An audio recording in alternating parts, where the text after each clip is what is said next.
So if we can finish up, Doctor. No.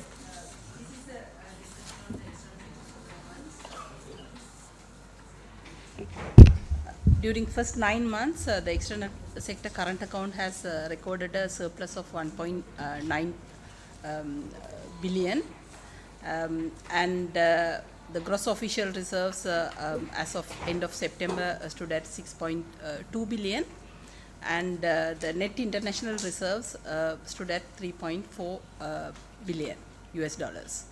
The currency has depreciated by 3.9% thus far during the year, and the central bank has purchased around 1.5 billion from the domestic forex market to build reserves.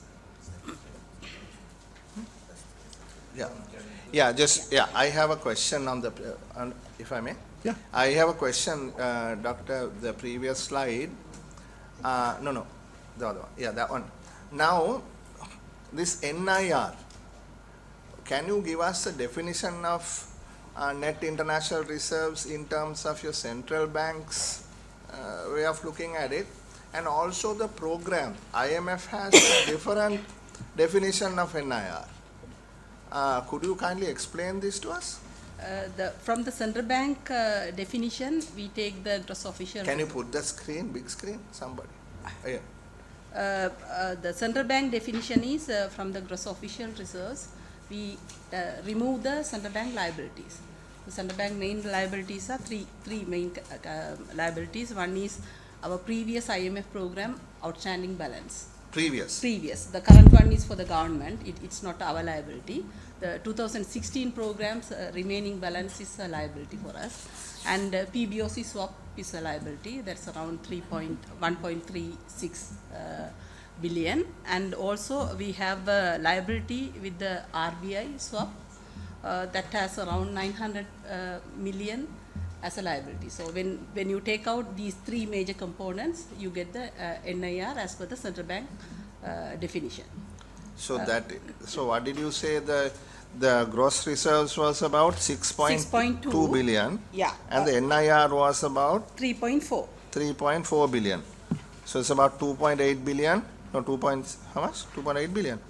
2.8 billion is 1.3 billion is your PBOC swap. Yeah. Then you have a India RBI swap, and then you have IMF liability is around 580 million. That's the continuation of 2016 balance payment. So now, Of the 2016 balance yeah, payment. the remaining balance to be paid. how much was the RBI swap? RBI swap current balance is around 880. So 880, and Yeah. the remaining IMF payment was? 580. Okay, right. Then do you have domestic swaps with domestic banks? Yeah, Forex swaps with domestic banks?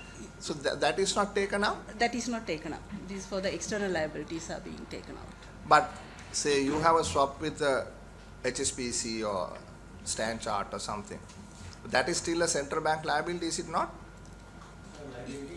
But domestic liability. But domestic liability in Forex. Yeah, in foreign. But you still need Forex. I mean, when we did the restructure, I mean, why didn't we impose any burden on the commercial banks? You said, look, they are holding ISBs. No. So my point ISPs being, these are domestic short-term swaps with less than 1 year maturity. yeah, but RBI swap isn't RBI it swap short is term? longer term That was because it 3 years. converted into 3 years. 3 years.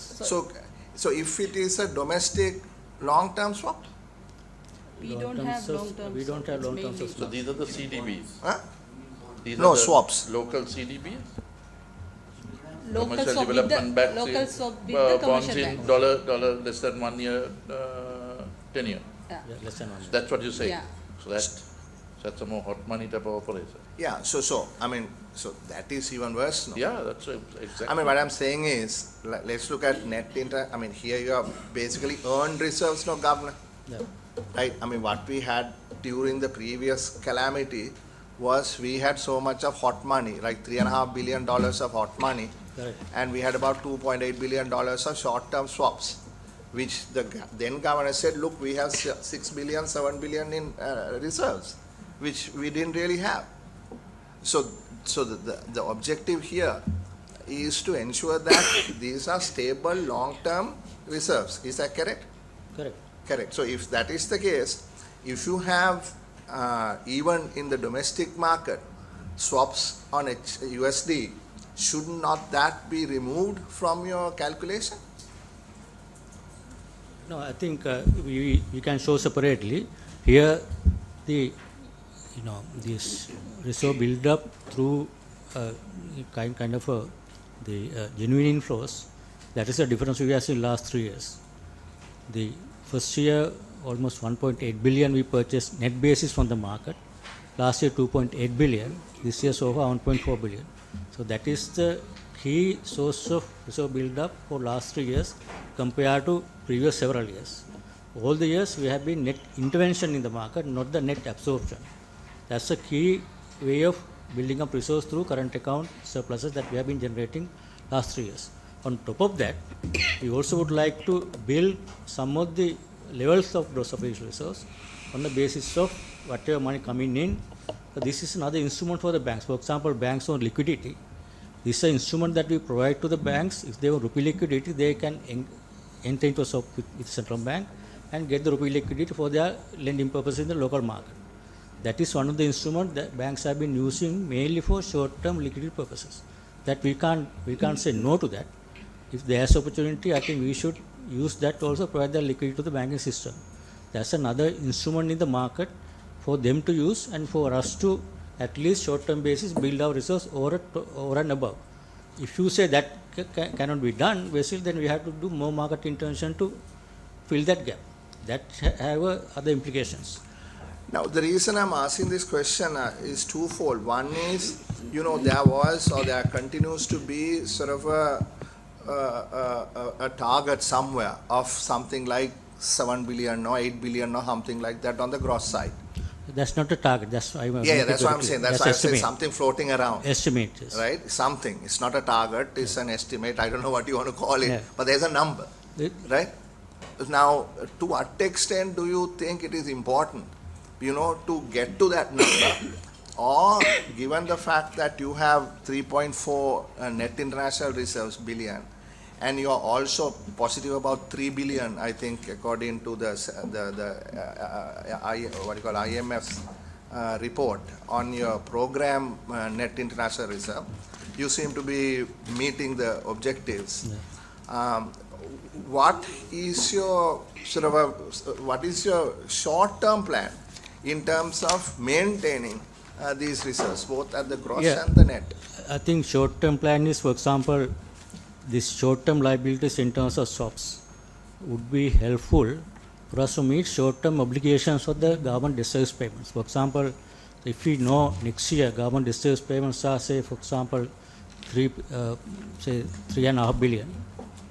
That's the next 12 months, 3.5 billion debt service payment that we have to provide for exchange. For that, if we can provide 75% out of our permanently stable resource through our interventions, we can provide 100%, that's good. If we think that we can't build 3.5 billion within 1 year, then other ways to build in the short term and then roll it over a period of time. At least we need to have sufficient buffers to meet the debt service obligation of the government. So usually it's after restructuring, compared to earlier $6 billion every year, towards the end of the crisis, now we have restructured up to last couple of years, 2.75 billion on average. After the restructuring of 2028 onwards, it will be 3.25, 3.5 billion. So annual 3.5 billion requirement. Perfect solution would be we can build our own current account surpluses, 3.5 billion, then all current account balance has good stable resource. But it's not realistic for within 1 year for us to build buy out of the current account proceeds 3.5 billion. Maximum we bought the history last year to 2.8 billion because they are motor vehicle import restriction. 40%. That's why the gap will have to be filled through short-term financing. This is one of the instruments. We can provide liquidity and at the same time short-term financial requirement can be met out of this domestic stocks with the concept because they are also building their resource. It's not that we are pushing them to bring that in because they are also building their foreign currency reserves in their accounts. So they can use that their foreign currency balances for them to be without permanently outright selling that to the central bank. They can have that money back if they want after 3 months or 6 months. That's a strategy they are also basically employing for them to have some kind of a cushion for them. For When the you commercial mention banks. they means the commercial bank. Commercial banks. Yeah. Yeah, but it's also, just one last point Yeah. on that, but it's also having a fairly significant impact on the currency rate, no? I mean, That the shouldn't currency have an today- impact on the currency. I mean, you are having growth in import, and what we see here is short-term loans are being granted, and we also saw about 1.5 billion dollars worth of LCs being opened to import cars, etc. Then the banks you said are trying to build their own reserves. That's also putting complementary pressure on the currency. Then you are also trying to purchase from the market. That's also putting pressure on the currency. So all that put together, there is some significant erosion in the value of the currency in the last 2-3 months, no? Yeah, obviously, compared to last year, this year demand for still up to first 9 months, current account has still been because the remittances and tourism inflows, although import bill has been going up, on net basis, still until last month, current account has been a surplus. Surplus has been higher than first 9 months of last year. But now we see the pressure building up because of the imports of motor vehicles are now picking up at a faster rate. So we can see next couple of months, if that continues, there will be a more demand for imports and there will be a less current account surplus now. But this is first month, this month, current account became a deficit after long period, after the crisis. That's because of September, October, imports are picking up. The 2 billion imports bill came last month. It's partly because of the motor vehicle imports. As a result, is obviously, if that is happening, we need to let the currency adjust gradually, not volatility. That has to reflect in the currency, that on demand and supply basis. Ravi, just one last one, sorry on this. Are you planning on changing the LTV at all on this? Because that's a regulatory decision that the central bank has That's a good point. Macroprudential instrument that we have used once, about 3 months ago, that is one instrument available. I don't think we can discuss whether are we going to use it or not, but you will see if we use it, if that is needed. That is one of the instruments we have to at least restrict the credit going into the market and restrict that usage of that credit to certain products. In terms of LTVs, so gold and motor vehicles, LTVs on housing, gold, there are several categories. There's a macroprudential instrument available. But LTVs on vehicles, you took it up to 80%, no? No, but It that was won't earlier be 90-80%, we brought it down. Yeah, and then about took 2 it back months. up. No, but No, what we you did not took up increase was that. only for trishaws. No? All the others you retracted. Yeah, didn't you? Yeah, No, you 25% Didn't you go from 70 to three 80 from wheelers, 60 to 25% 70? trishaw took it to 80%. went to 50% Yeah. increase, but all the other vehicles from 90%, 80% brought back to 70% You and reduced 60%. it. So there comes Reduced it. credit on that. And now it is less. It's less. Only trishaws increase. Now, in the process, you mentioned that 1.5 million have been bought from the market. In 2024 September, your reserves are 6.4, and you are now at 6.185. So where has been the deployment of the 1.5 been? Because if your reserves are such, as per the IMF agreement, you have to maintain 7.2 by this year, 9.6 by next year, 14.5 by end.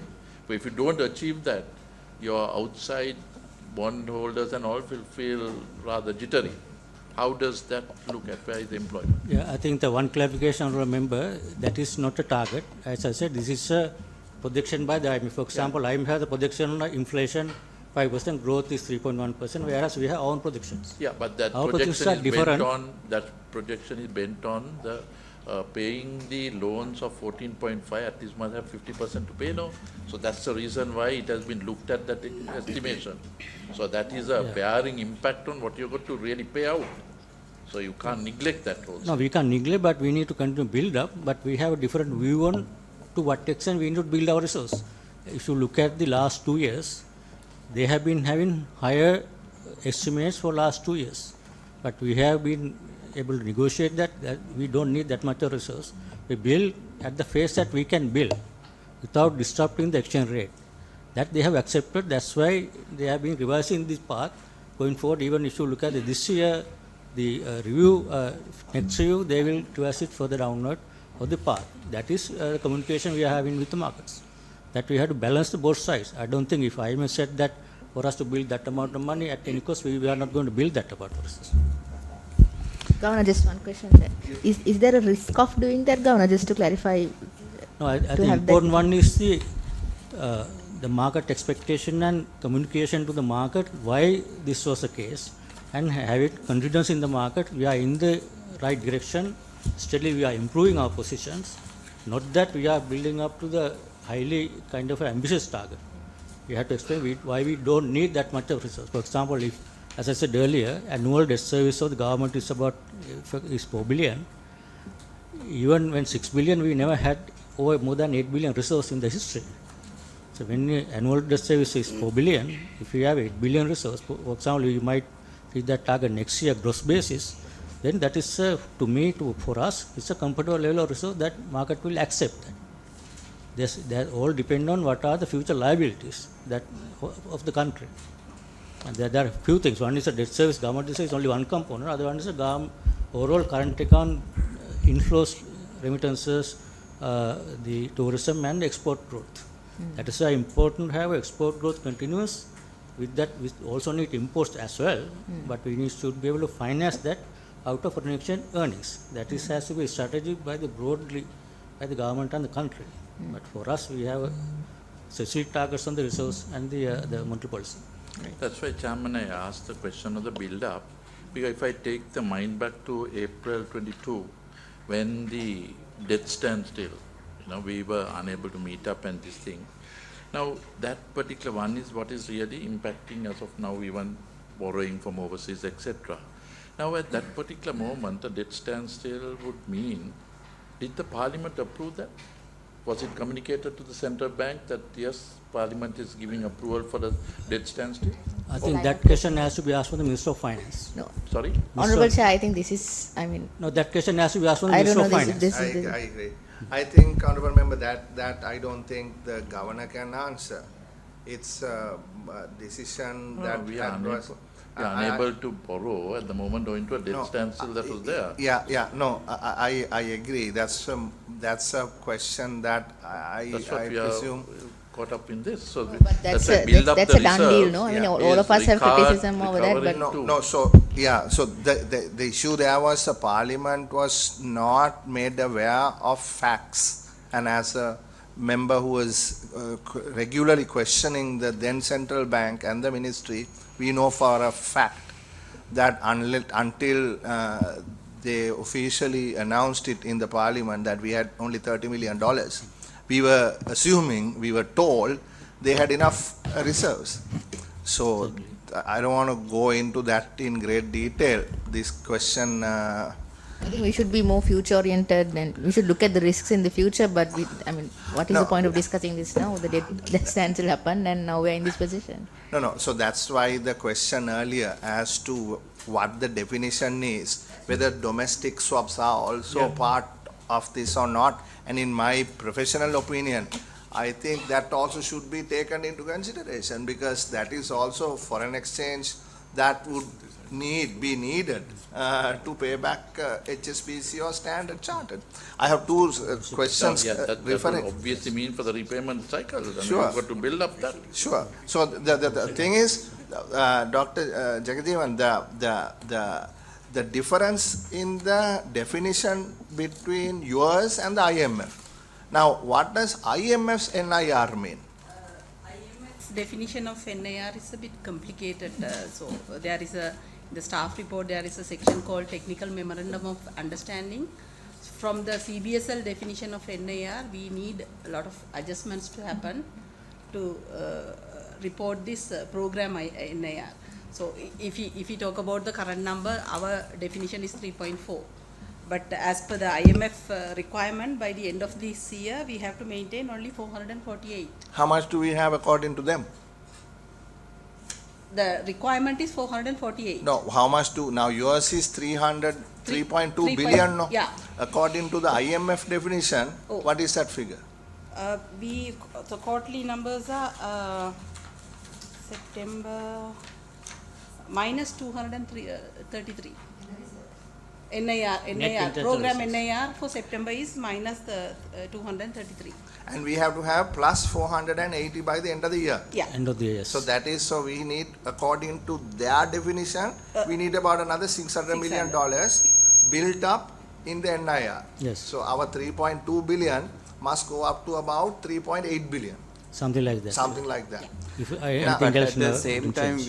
we are yet to receive 2 tranches, right? The Yes, IMF tranche and and the ADB. ADB. Yeah. So obviously it will cover that. Yeah, Yeah. correct. That's So, that's expectation. see, this is what I'm saying. You know, these definitions, we have to be very careful in these definitions because we all may go astray thinking, look, this is not sufficient or this is more than sufficient. So, I think the confusion is on the IMF forecast versus what the IMF requirement is. So IMF's definition of the reserves, I think, is No, different that from this ours. is the issue. particular 448 million required is not there in the public. It It's is. published in the the sense, it's not discussed Yeah, it's not at discussed. large. Because, So Nah. what's get discussed at large Correct. is the 7.2 that is in the forecast. that's the forecast. And also the debt sustainability definition also we will have to bring to play. The ratio that they are looking at is the debt to GDP ratio at the end Yeah, of the correct. day and the debt servicing percentage. So rest of it is a forecast that's been given. Exactly. So I think there's a lot of communication that needs to happen on the sustainability of the country's next few years. Correct. I think Very good. just to give a clarification on the why this NIR definition is different for a purpose. For example, if they give us a net internal reserve target, if we meet that target by having a swaps with the commercial banks or having some other arrangement, that is not considered as a genuine build-up of NIR based on their. That is why they have taken out certain kind of inflows. So short-term government inflows, treasury bills and bonds, and some of the project inflows are taken out, and also domestic swaps also are taken out. Otherwise, it would be easier for us to build that domestic easily swaps are using- taken out in the Yeah, IMF. that's right. So that's why this difference. There's a purpose why they have been taken out Yeah. for the program purposes. Okay, I understand. And my last question on that is, now you said that foreign banks are also, or commercial banks are building up their own reserves. I mean, is there any way for the central bank to regulate what they're doing with those reserves, whether they are lending it domestically, whether they are lending it overseas? Yeah, I think there again, earlier clarification, Mr. Fonseca also highlighted me the domestic swaps with the local commercial banks. When it happens, inflow comes in, it's reserves of the commercial banks moving into central bank. Other way around, if we pay back, it's gone back to the commercial bank reserves. It's a domestic two institutions, central bank versus commercial bank. It's not something going permanently out of the country. That is the first point. It's not. It's not. It's either with the commercial banks or with the central bank. That's the first point. The second point that you raised, this question on the commercial bank build-up of foreign exchange positions. Yes. That is happening because commercial banks have this foreign currency deposit accounts with people who are migrated and people who have come back here. A lot of people are keeping their savings, exporters, the remittances are kept in foreign currency accounts with the banks. That's a deposit liability. That is also increasing last 2-3 years, where remittances are going up, that part also increasing, exporters are also increasing their balances. When they have deposit liabilities in foreign currency, they have to lend or use the asset to prevent the mismatch. Understand. So there are two instruments. One is they usually lend to exporters for their business, trading business. They lend to exporters. They are one instrument. Other one, earlier we had the government issues foreign currency denominated loans or SLDBs, so that they could have invested and earn a little higher return by investing in foreign currency instrument. If they don't have both of these, any balance, they have to park somewhere outside and earn some return, so that they would be able to give a reasonable interest for deposit holders, foreign currency deposit holders. So that is why if you look at last 3 years, because there's nothing much, government did not take single foreign currency borrowing so far from the banking sector. So they have been building up, but there are no opportunity. Only thing they use partly export credit, partly they are investing outside government securities in the US treasuries or some other instrument, they have been investing for them to be able to, one is to prevent the mismatch, other one is to get them a reasonable return so that they can give it back to the deposit holders who are holding foreign currency deposits. That is, I don't think we should intervene in that, because we don't want commercial banks to mismatch and exposed to currency risk, having a mismatch in the dollar liabilities versus rupee liabilities. But do you watch it? We monitor every time. We monitor. That is one of the reasons we recommend to government. And government actually announced that they are going to issue the instrument called dollar bond. So it's a similar instrument. Yeah. They can take part of that back into the central bank reserves, and government can use that money to finance the budget. Giving them an opportunity. Yeah. Okay. So that would mean that that's an NRFC type of currency development. Yeah. So what would that cost be to retract that from the banks into the system? What would be an offer onto the dollar bond? Sir, I'm not quite sure if you can. What would be the interest rate you'll have to offer to capture that? That will be based on the market base. They will conduct auction and look at the maturities 3 months, 6 months, 1 year, or So longer term. in your experience, what type of rate would it have to be given? Will it have a direct impact on the lending rate that you're giving at the moment? Historically, it has been basically benchmarked against our international sovereign bonds trading in the global market. Now the ISB is already in the market. There is a benchmark rate for Sri Lankan government. What are they trading at now generally? 29? 4.7 to 6.7. That's a range depending on the maturities. So they are trading at a discount? No, I think this restructured bonds probably, yes, at Slight premium, discount? No, Or a premium? must be a premium, because now a premium. Okay. So that's Those are the what benchmark rates. So basically, depending on maturity and the benchmark rate, banks can bid. So what is the most liquid series, doctor? I think I don't have. We publish. T bonds, we see some sort of interest regarding T bonds, generally around 3 to 5 years sort of.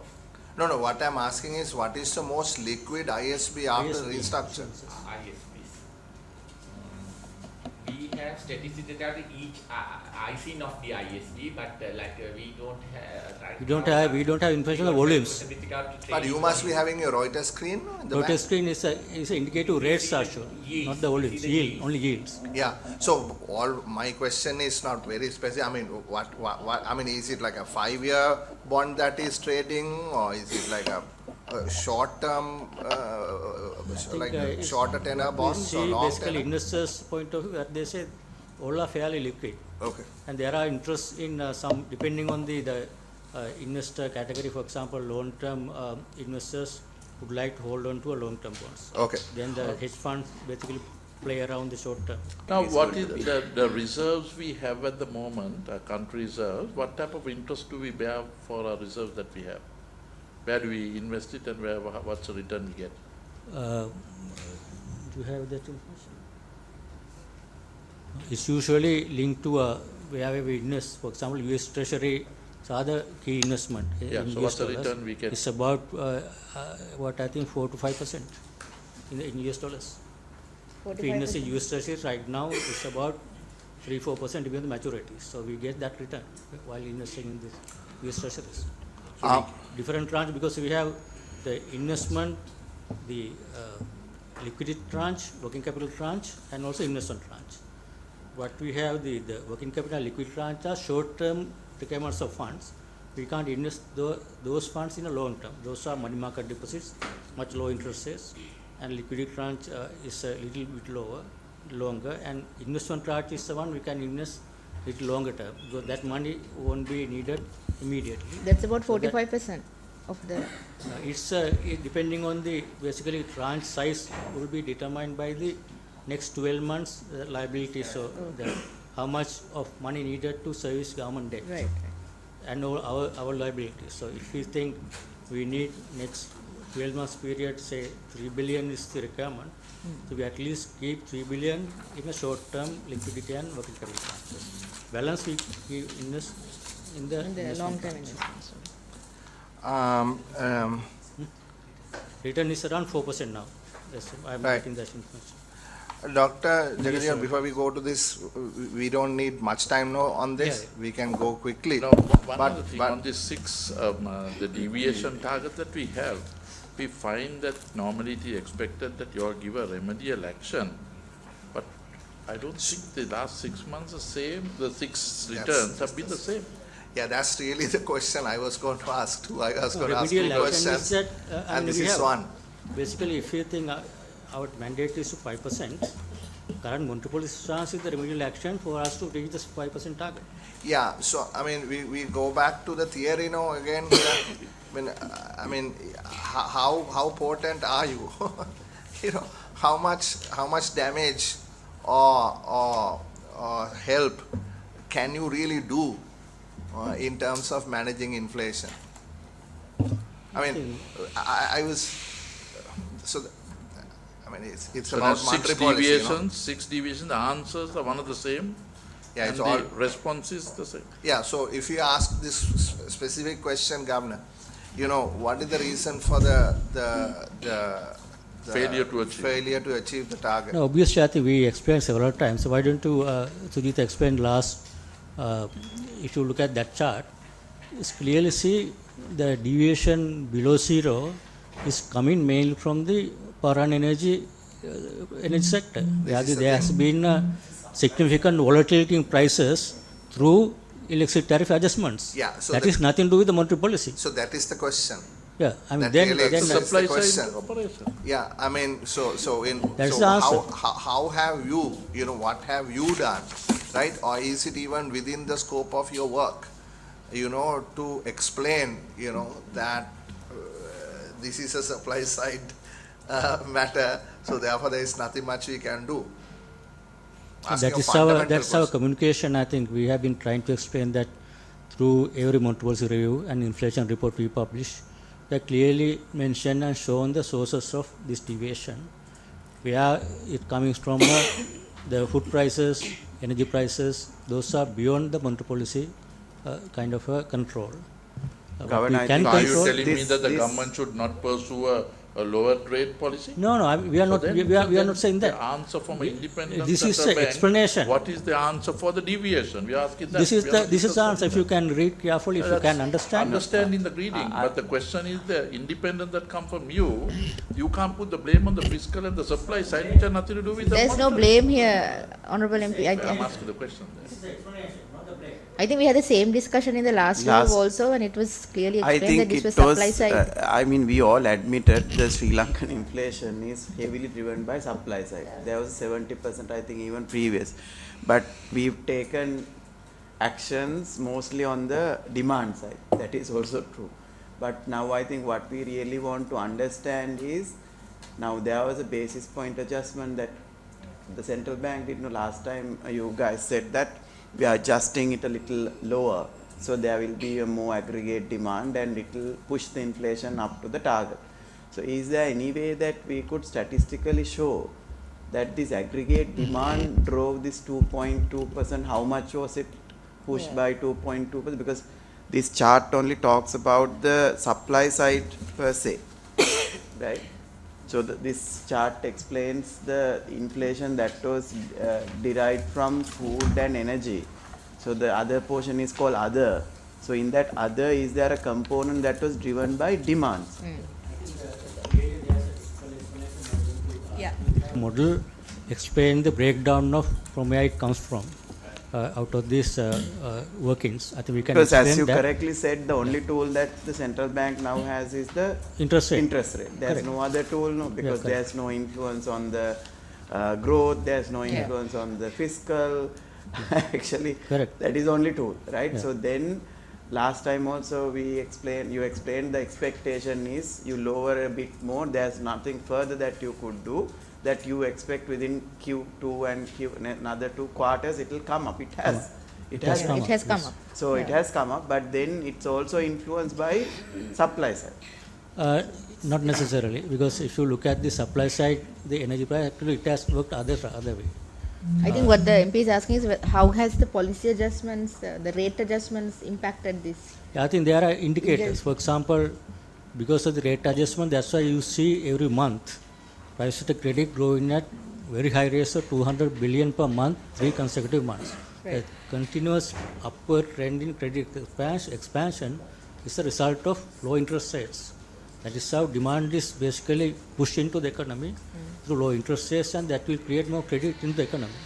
That creates aggregate demand. That's the first important indicator anyone to see is the growing the credit into the economy. That's where other concern is that if that is too much, that could lead to overheating. That's where we need to monitor closely whether that will lead to more demand for imports, more demand for foreign exchange. That will put pressure on the currency. Yeah. That will again come back as inflation. So that's why this is a delicate balance between closely monitoring the demand side through several indicators, and whether this credit growth is coming out of the public sector contraction. That's good. If both public sector and private sector expanding, that could be too much expansion. That will reflect in the imports and the balance of payment. So That's a structural issue we have in the economy, right?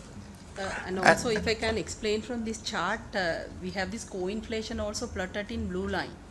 So even though headline inflation went to a negative level, co-inflation didn't move to negative That's level. right. And that shows that the stimulus that we have given through the monetary policy easing was helpful in maintaining the demand side of the inflation curve. It has been in the range of around 2%, and it's now it's on the upward trend again. So that itself is a sign that we are moving towards the targeted level. Yeah, I mean, it's also how you look at it. I mean, theoretically, which side of the divide you are. I mean, what Friedman said is inflation is always and everywhere a monetary phenomenon. There's no way that central banks can drive growth. It's no way.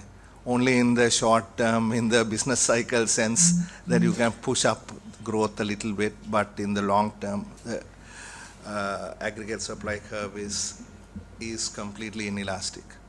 So therefore, you are looking at either the business cycle or you are looking at real growth. I mean, you need productivity improvements to grow this economy. Central bank can only do very little. But beyond that, on this case, what about the exchange rate? I mean, the exchange rate appreciation obviously had a huge impact on the reduction on inflation. And whose responsibility is that? Yes, again, the exchange rate management also part of the monetary policy. Monetary policy is not only the interest rates, other one is the letting the exchange rate adjust based on the demand and supply. That will also transmit into the general price levels. Yeah, so that's the two parts, external demand and this why when you look at the aggregate demand, one part is the domestic demand, other part is the external demand through net exports and imports. So exchange rate will take care of the external demand part. Interest rates will take care of the domestic demand part, which is much larger. In Sri Lankan economy, it's 70-75% is domestic demand, other small part is external demand. Yeah. The exchange rate will have act as a shock absorber to manage the external demand part. If there's a drop in exports, obviously currency will. What if we plot the exchange rate also in the same chart? Now, completely different picture. Are also driven by exchange rate. The fuel prices and all those things are pegged now. Yeah, when you look at the consumer price index, I think import component is 25%. No? What is? Yeah, less than 20%. Less than 25% is the overall index. Consumption basket. Consumption basket. So the influence of the exchange rate only applies to about 25%. 0.25, 1% increase. 0.25 is the exchange rate component. Inflation. So It's a price level. This year, since we had a stable exchange rate, everything is driven by mostly demand and supply. Correct. Yeah. So therefore, I mean, there is a lot that the central bank has been doing. I mean, it's influencing exchange rates, interest rates in such a way that the demand has been managed. So I don't think you should say it's all supply side. I mean, you played a significant role in this operation. And what is important is actually your R minus G, because you're looking at your debt sustainability at the end of the day. Correct. Because if you're running R that is high and your G is low, looking at that left-hand side, you're going to have some trouble in sustaining our debt. So there's a bunch of other areas also, Honorable Member, that you need to look at, no? Correct. Right. So the last question is, now you have given us a technical paper, Dr. Jagajeevan. It's I don't know, it's interesting read, 24 pages, but it looks as if you are trying to tell us these four people who Harishandra, Jagajeevan, Patberia, Mahipala, Patirage and Pereira determine this 5%. I think if I may explain, when we are going to agree with the government on the inflation target, our research department, they did a research and agreed with the government what is approved target was 5%. So what we have published now, this technical work they have done, published as academic paper. Yes. So anyone to understand the process. Yes. It is not that only those five, they have been the authors of this work, and also that has been used for policy purposes. No. I mean, let's give credit where credit is due. I mean, it's good that you all are finally publishing this so everybody can read and understand why you are at 5. Because this is a question that we kept asking. Why is it 5? Why is it not 7? Why is it not 3? Now you've given us some data, which is good, which is great. Now the question, however, that arises from this is, if you look at some of these other comparisons, even everybody is less than us. They started, I mean, when you say everybody in this chart, table number 1, Chile, Georgia, India, Indonesia, Philippines, Thailand, Brazil, your developing countries. They started higher. Some even started at 8%, Correct. but they've gone down to 3%. Correct. Right? We seem to be the only country outside of Mongolia that is at 5%. Right? Now, I assume that you all were looking at this quarterly data set starting from 2009 monthly data set, whatever. And given the post-war inflation management, you probably thought 5% is a good number and you justified it. But the question now is whether we can do better, right? Whether we can do better and we can bring it down to say 3% or 4%. And when are we going to start that conversation? And where will that conversation We are already begin? working on that because 3-year period is ending, I think September next year. 2026 is the period we can understand MOU with the government, Ministry of Finance and Central Bank. So then we have to review that by next September, I think. So we are now working on that, doing some base. This is a base research, but as you said, we have to look at, for example, this is the first regime of the inflation target regime, first 3 years, is that we agreed to 5%. And question is that are we going to reduce it within the 3 years? So a lot of countries, they have basically waited until we stabilize and then gradually going down to a stable path. There are several other factors we need to consider. Other part is that, as already we understood, if inflation is majority, large part is driven by supply side, then you need to have a variability within that for us to control. For example, advanced countries 2%, this demand side is 90% of the inflation can be controlled through demand side. No supply side impact is there. Other way around.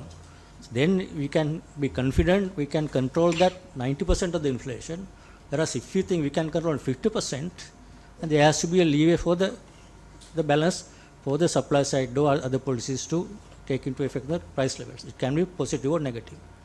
I think those are the things we need to think about it.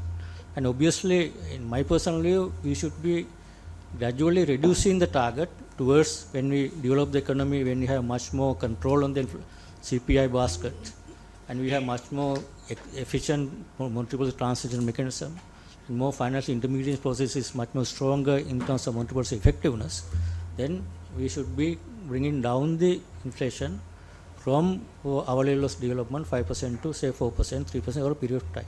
But that can be done within a short period. I'm not quite sure that that's a research needs to be done. I think, one thing, if it's up to the government, it's the authority of the government, or central bank is the mandate. Government can tell us, okay, is mandate government. So in consultation with us, we can explain, the decision of the executive or the cabinet or the Minister of Finance. If they say we want 10% inflation, we can deliver 10% inflation. If they say 2%, we can deliver 2% also. Yeah. But for us to deliver 2% now, knowing that it's going to 5% next year, already 5% inflation is set for next 9 months. And for us to bring it 2%, we have to increase interest rates now. Right now, we have to increase to tighten monetary policy conditions. Otherwise, we can't bring it down to 2% in next 12 months. These are the implications. One will need to be taken into consideration when decision is made. What is the appropriate level of inflation for the medium to long term? It's not immediate short term. Also, inflation is something that you can't bring it down 3 months, 6 months, or 9 months. It's a process we should take decision now. Full impact will be 12 to 18 months. Think about that process also. Okay. Just one question. Governor, do we have an analysis that this particular supply side and the demand side, how it works for Sri Lanka? Because if you are setting a new target, probably we are considering a new target, there need to be a thorough simulation to be done based on how the country is growing at the moment. Because how things were 2 years ago and how things are now is two different things, and also the fact that there's the only tool that central bank has is the interest rate, and again it has two sides to it, because if we now again increase the interest rates, it's going to again slow down the credit growth. So there are multiple factors that will come into play rather than debating of the whether it's 5 or 3. Do we have enough strength both between the government and the central bank is there a team who's working on this? We have technical area that we can work on that. Obviously, government side also we would like Minister of Finance also develop that capacity to understanding of how these things are worked. We can have consultation all the time and have discussion, technical discussion. We can have that discussion. Chairman, this is a very important debate. It's a very important debate, and it is timely that you have done this paper. Perhaps we could even have a workshop if the members are wanting to dig deeper into this, and more as an academic thing. I think it's beyond. Important because there's a school of thought outside that you need inflation at a particular level to grow. I don't know whether that's also one of the factors. That's a good point. For example, country like us, 2% inflation will not help country go at 5 to 6%. That's very clear empirical evidence. So that also need to be publicized and explained, because people generally think inflation is bad. High inflation is bad. High inflation is bad, but even now you need some inflation. Moving from minus to positive is also considered bad now. But that is good. So somewhere there need to be more literature and education on public what we are doing as a country. And that's important that this understanding is very important among the public, especially why this 5%, why it is not 2% or 3%. And also what is the implication? Why it's not minus? That minus, why not minus? It's a simple question. The simple answer is that means prices will be coming down every year. So who would want to do the production? For example, if you are a paddy farmer, if you think your prices are coming down next year, there's no incentive for him to produce, because cost of living is other expenses will be going up. It's always is what we call little bit inflation is like grease on the wheels for the growth. You need some inflation. It's not 3 or 5%. It's a debate that we can discuss and determine. I think that's an important debate. We will continue to have this discussion, I think, for a better understanding. Thank you. Chairman, on the areas of the IMF report, there was a reference to bank supervision being insufficient and not enough staff, and not sufficient bankers. Is that being addressed now? I think fourth or fifth review. We have been in the process of recruiting for some areas, for example, technical areas. We see some difficulties in recruiting because in the crisis period we had a lot of people attrition. Some experts migrated to other countries, central bankers. As I said, we have a resource constraint. That's why we are now in our human resource revamping strategy. and recruitment strategy and recruit people who are expertise outside on the contract or short-term basis to fill the gaps. That kind of thing is going on. Right now we have given some resources, but still we need more, especially some of the areas like technology, cybersecurity. Those are, we don't have expertise within the bank. We need to bring that expertise from outside. Bank supervision is obviously central bank business. We need to train our people, skill up and get them ready as good examiners. The Director Bank Supervision is here. If she want to comment on that question, please. DBS. Could we answer that question along with the financial system stability? Yeah. So, Doctor, let's go fast on this. I mean, there's one more point to add. Interesting discussion. I already had this inflation. Yeah. One other thing, why inflation can be stabilized to a low level when we have a less volatility in utility prices. What happened last 2-3 years? Huge variation in energy and petroleum prices because of the crisis. If you are moving into a cost-reflective pricing and smooth adjustment, that will help for us to basically address the supply side and administrative component, can have a stable inflation going forward. Yeah, in that context, you all also better tell IMF that quarterly adjustment of electricity tariffs is useless. You should at least go to 6 months, because otherwise... No, I think the point is that, I think in my view, quarterly is better, because really? 6 months adjustment, if that is large, this will have a shock on the price level. No, it won't but be quarterly, that's an example, is a petroleum price, monthly adjustment, no one feels that. It doesn't transmit into a price level because of small adjustment every month. Yeah, that's what India is. Even yeah, that's the problem with the electricity. You need a lot of data to determine more regular adjustments. So they are fighting the PUCSL and the CEB. That's a different issue. So if they come on the same page, right? They can't agree on the costing. I mean, so therefore there's a huge volatility. Now today they are saying CEB made 13 billion, how many? 13 billion or something loss. I mean, it's really not a loss, because the clawback was considered as an expense when it should have really been a contingent liability. No, that is where the risk is 13 billion loss, and if they forecast another 13 billion in the next 6 months, there will be a 10% increase. This will have a direct impact on the inflation target. That 10% hike means it will have a price levels only going up by at least 3-4%. No, that is because of the starting point of the bulk service tariff, no? Oh, that's a different. So I mean, those are definitions that need to be sort of resolved. But let's move along. Then the other one, Chairman, was on the areas. In January 25th, he asked about this digital currencies, crypto, and now it's very much a hot topic. What's the situation? Because at that time they said not relevant, but now it's become more than relevant. Honorable Member, it is part of the financial system stability, cryptocurrency and all of that. So shall we just let Dr. Jagajeevan quickly finish this and then get to the other question? question on that would be the EPF. Now the debt management has been taken out of central bank with the IMF system, but the EPF still remains, because and the IMF management is with you all buying to the banks, which is regulator and operator. How do you look at delinking this to a more independent authority? So that question, wait, let me quickly finish this, because legally I got to finish this section, right? So let's do that, and then we'll come to the question the Honorable Member asked.